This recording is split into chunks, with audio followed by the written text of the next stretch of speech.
आप सभी का हमारे YouTube चैनल केमिस्ट्री मस्ती 1 2 3 में हार्दिक स्वागत है। देखिए, हमने क्लास 12th का सेकंड चैप्टर विलियन स्टार्ट किया हुआ है और उसकी हमने इससे पहले 3 वीडियोज़ बनाई हैं।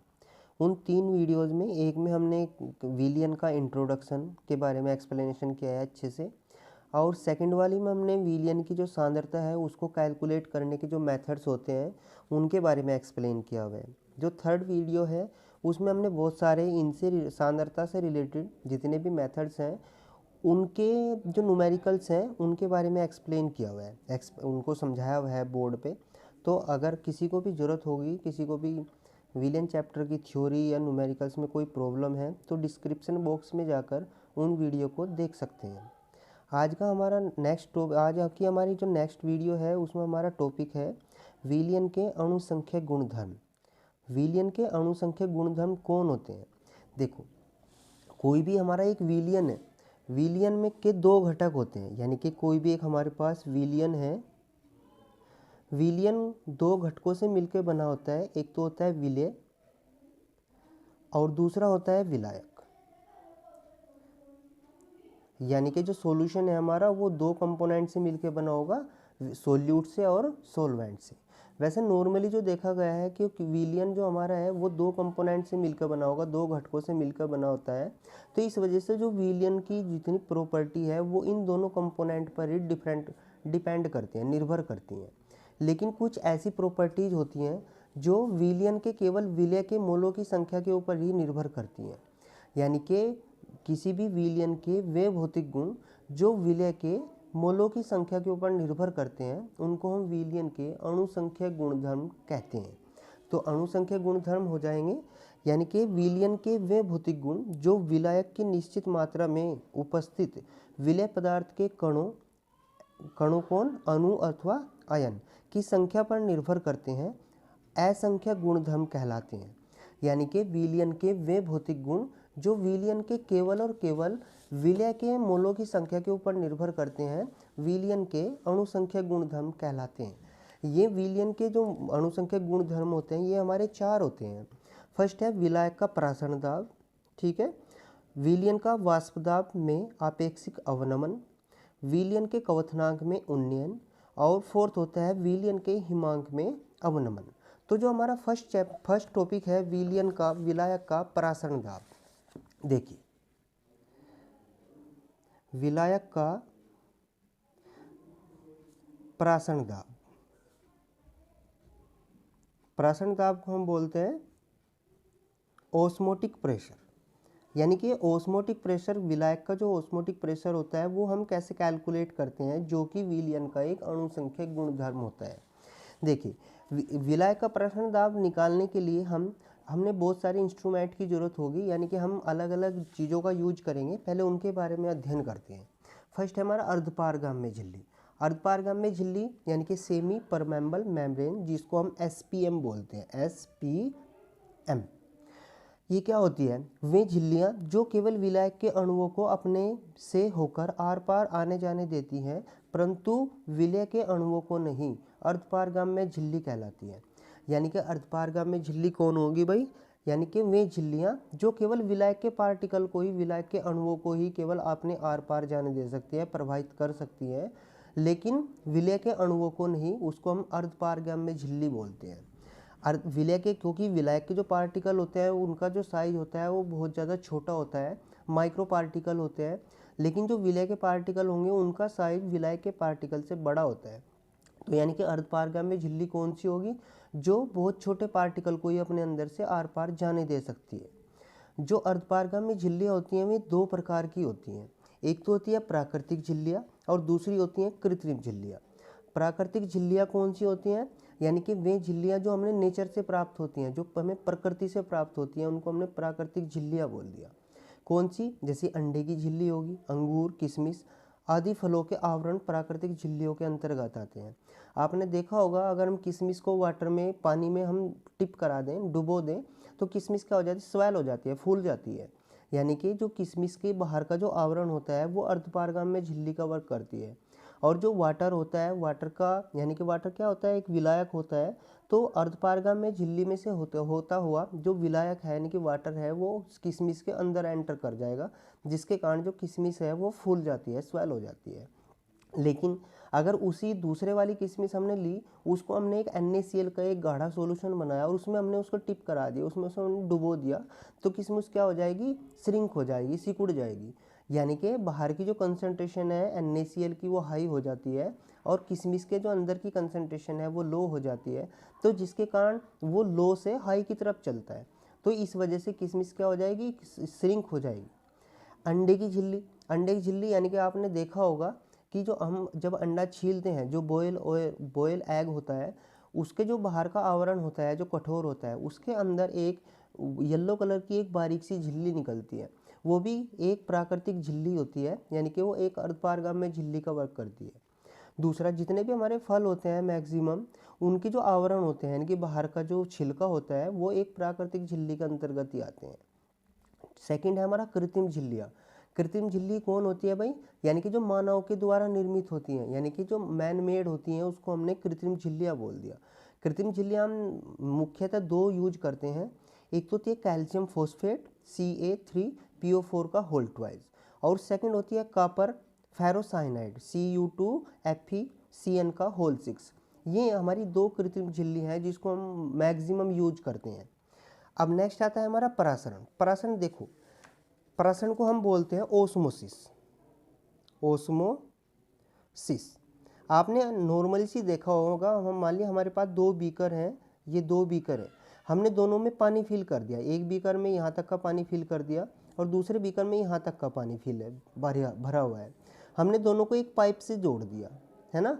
नॉर्मली क्या होता है भाई, जब हम इसको पाइप से जोड़ते हैं तो जिसमें पानी ज़्यादा होता है वो कम पानी वाले बीकर में चला जाता है और दोनों की जो लेयर है वो इक्वल हो जाती है, यानी कि दोनों में पानी क्या हो जाएगा, बराबर हो जाएगा। ऐसे ही अगर हमने दो सॉल्यूशन लिए, दो बीकर लिए, एक में हमने तो लिया जिसकी कंसंट्रेशन यानी कि जिसकी सांद्रता हाई है, सांद्रता जिसकी अधिक होगी, और एक हमने दूसरा बीकर लिया जिसकी सांद्रता कम होती है, कम है ना। हमने दोनों को एक पाइप से जोड़ दिया तो क्या होगा, ज़्यादा सांद्रता वाले विलयन का कम सांद्रता वाले विलयन में क्या हो जाएगा, प्रवाह होना स्टार्ट हो जाएगा।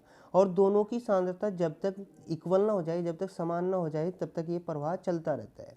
लेकिन अगर हम इस वाले जो हमने इसमें नली लगाई थी, अगर हम इसमें कोई एक सेमी परमेबल मेम्ब्रेन लगा दें, यानी कि अर्धपारगाम्य अगर हम इसमें कोई झिल्ली लगा दें, तो क्या होगा, अर्धपारगाम्य झिल्ली के द्वारा क्या होगा, इसकी सांद्रता कम थी, इसकी सांद्रता अधिक थी, तो इसमें विलायक होगा और इसमें विलयन होगा। तो विलायक की अर्धपारगाम्य झिल्ली का वर्क क्या होता है, वो विलायक के पार्टिकल को ही जाने देती है। तो इस वजह से जो जिसकी सांद्रता कम थी यानी कि जो विलायक था, विलायक के पार्टिकल विलयन में जाना स्टार्ट कर देंगे, है ना। यानी कि तनु, ये कौन है हमारा, तनु विलयन है, और ये हमारा सांद्र विलयन है। यानी कि किसी भी विलयन में अर्धपारगाम्य झिल्ली के द्वारा तनु विलयन से सांद्र विलयन की ओर किसी भी द्रव्य का स्वतः प्रवाह परासरण कहलाता है। यानी कि परासरण क्या हो जाएगा भाई, विलायक के अणुओं का अर्धपारगाम्य झिल्ली से होकर तनु विलयन से सांद्र विलयन की ओर स्वतः प्रवाह परासरण कहलाता है।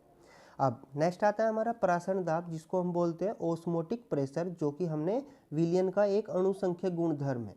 देखो, अब हमारे पास वही दो बीकर है, मान लीजिए ये वाला एक बीकर है और एक ये वाला बीकर है। हमने इसमें एक विलयन भर दिया, विलयन यानी कि सांद्र सॉल्यूशन भर दिया, सांद्र विलयन भर दिया, और एक हमने ये वाला लिया जिसमें विलायक है,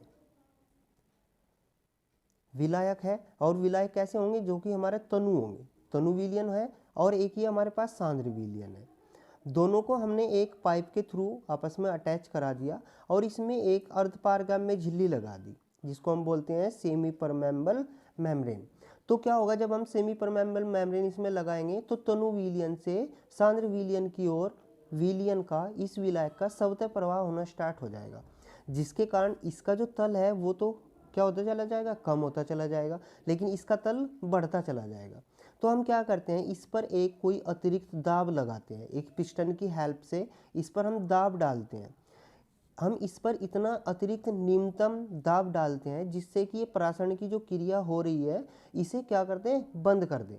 यानी कि किसी भी विलयन पर लगाया गया अतिरिक्त न्यूनतम दाब जिससे प्राशन की क्रिया स्टॉप हो जाए, बंद हो जाए, उस दाब को हम उस विलयन का प्रासरण दाब कहते हैं। देखो, यानी कि शुद्ध विलायक को विलयन में अर्धपारगामी झिल्ली द्वारा पृथक करने पर विलयन में विलायक के प्रवेश को रोकने के लिए विलयन पर डाला गया अतिरिक्त न्यूनतम दाब विलयन के प्राशन दाब के बराबर होता है। यानी कि किसी भी विलयन में विलायक के पार्टिकल को जाने से रोकने के लिए जितना भी हम उस पर न्यूनतम दाब लगाते हैं वो उसका प्राशन दाब कहलाता है। नेक्स्ट है हमारा, आप ये प्राशन दाब कैलकुलेट करने के लिए हमारे एक साइंटिस्ट थे बर्कले तथा हार्टले, उन्होंने प्राशन दाब निकालने के लिए, कैलकुलेट करने के लिए एक मेथड दिया था जिसको हम बोलते हैं बर्कले तथा हार्टले विधि। ये क्या है, उन्होंने क्या किया, एक पोरस ट्यूब ली स्टील की और इसके चारों ओर ना अर्धपारगम में झिल्ली लगा दी, किसकी, कॉपर फेरो साइनाइड की। इसके ऊपर दूसरी एक ट्यूब लगा दी जिसमें हमने विलियन भर दिया और एक ये वाली नीचे ट्यूब लगा दी जिसमें भी विलियन भर दिया, ठीक है। और बीचले वाली ट्यूब में क्या होता है, विलायक होता है। इसकी हेल्प से हम क्या करते हैं, इसमें विलायक फिल करते हैं। तो जब हम इसमें सेमी परमेबल मेम्ब्रेन लगाते हैं तो विलायक के जो पार्टिकल हैं वो विलियन में जाना स्टार्ट कर देंगे। विलियन में जब जाएंगे तो इस वजह से विलायक के पार्टिकल विलियन में जाएंगे, तो जिसके कारण विलायक का जो तल है, विलायक का जो केस नली में हमने पहले रीडिंग नोट की हुई थी इसकी, कहाँ तक इसका तल आया था, उसके बाद में जब इसमें परासरण की क्रिया प्रारंभ हो जाती है तो विलायक का जो तल होगा वो कम होता चला जाएगा, जिसके कारण क्या होगा, विलायक का तल कम होता चला जाएगा और विलियन का तल इंक्रीज होता चला जाएगा, यानी कि बढ़ता चला जाएगा। अब हम क्या करते हैं, अब इसमें एक दाब मापी लगा हुआ है और एक ही पिस्टन लगा हुआ है, तो पिस्टन की हेल्प से हम इस पर उतना अतिरिक्त न्यूनतम दाब डालते हैं विलियन पर जिससे कि ये परासरण की क्रिया तो रुकी जाए, लेकिन ये क्या कर देगा, जब हम इस पर दाब डालेंगे तो जो विलायक के पार्टिकल इस विलियन में गए थे वो दोबारा से फिर विलियन में नहीं होते हुए सेमी परमेबल की सहायता से दोबारा फिर विलायक में आ जाएंगे। और ये वाला जो केस नली में पहले वाली प्रारंभिक रीडिंग है, जब तक हम उस पर उतना मिनिमम दाब लगाते हैं जिससे कि विलायक के पार्टिकल इसमें आ जाएं विलायक में, और इसकी जो ये वाली प्रारंभिक रीडिंग है जब तक ये वहाँ तक चला जाए, इसका तल, केस नली का तल जब तक वहाँ ना चला जाए हम उस पर दाब डालते रहते हैं।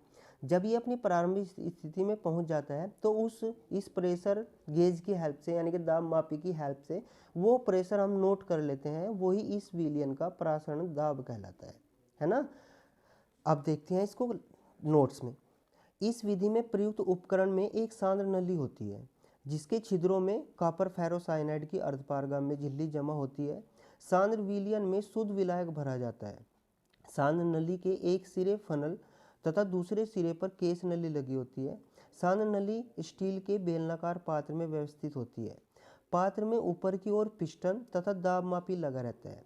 प्रयोग शुरू करने से पूर्व केस नली में विलायक का तल नोट करते हैं और बेलनाकार पात्र में विलयन भरने पर परासरण की क्रिया प्रारंभ हो जाती है, जिससे विलायक के अणु सांद्र नली से विलयन में जाने लगते हैं तथा केस नली में विलायक का तल नीचे जाने लगता है। अब पिस्टन द्वारा विलयन पर इतना दाब डाला जाता है जिससे केस नली में विलायक का तल अपनी प्रारंभिक स्थिति में पहुंच जाए। इस प्रकार विलयन पर डाला गया यह अतिरिक्त दाब विलयन के परासरण दाब के बराबर होता है।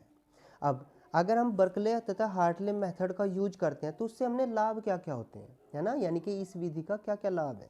फर्स्ट है हमारा, इस विधि से परासरण दाब मापने में समय की बचत होती है, यानी कि बहुत ज़्यादा कम समय लगता है। सेकंड है, इस विधि में प्रयुक्त विलयन की सांद्रता अपरिवर्तित रहती है, क्योंकि जितना विलायक विलयन में जाता है उतना ही विलायक में दोबारा से आ जाता है विलयन से, तो इस वजह से सांद्रता विलयन की क्या रहेगी, कांस्टेंट रहेगी, अपरिवर्तित रहती है। तीसरा, इस विधि में अर्धपारगामी झिल्ली पर कोई सीधा प्रभाव नहीं पड़ता, क्योंकि हम जो दाब डालते हैं वो विलयन पर डालते हैं, तो इस वजह से विलयन पर जब दाब डालेंगे तो डायरेक्टली इस विलायक यानी कि सेमी परमेबल मेम्ब्रेन पर कोई इफेक्ट नहीं पड़ेगा, जिससे उसके टूटने की संभावना कम रहती है। अब ये तो हो गया हमारी प्रासरण दाब निकालने का मेथड। इससे नेक्स्ट वीडियो में हम प्रासरण दाब के नियम को एक्सप्लेन करेंगे। आपसे सभी से रिक्वेस्ट है कि अगर वीडियो पसंद आए तो लाइक, सब्सक्राइब और शेयर कर देना।